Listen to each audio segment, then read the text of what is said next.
అప్పటి ఇక ఫైనల్ గా పీఠముడి బిగుసుకుందల్లా ఒక శాలరీ దగ్గర అది నిర్ణయింటి ఇక ఎస్మా యాక్ట్ పెట్టింది. ఆ 10 డిమాండ్ల తర్వాతనే ఎస్మా యాక్ట్ పెట్టారు. 10 డిమాండ్లు నెరవేర్చేసాం, అది ఒక్కటే ఉంది, మీరు ఇక చెయ్యకపోతే కనుక ఎస్మా యాక్ట్ తీసుకొస్తామని అప్పుడు చేశారు.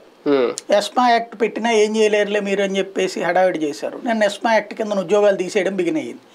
బిగిన్ అవగానే 15,000 మంది వచ్చి ఉద్యోగంలో జాయిన్ అయిపోయారు. దాంతో యూనియన్లకు అర్థమైపోయింది ఇక పట్టుకోల్పోతారు, వాళ్ళందరూ ఉద్యోగాలు చేరి రేపు పొద్దున వాళ్ళకి రేపు పొద్దున గవర్నమెంట్ ఏం చేస్తుంది, మీరు ఆ యూనియన్ల సభ్యత్వం ఉంటే మీకు అంగన్వాడీ తీసేస్తామంటది. అంతే కదా. అందుకని చెప్పేసి యూనియన్లకి పట్టుపోతుంది.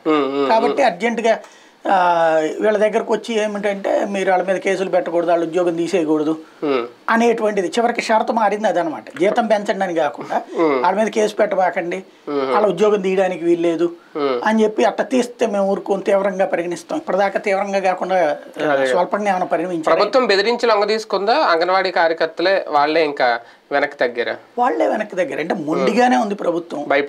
భయపడాల్సిన పని వీళ్ళకి లేదు, ప్రభుత్వానికి లేదు. అంగన్వాడీ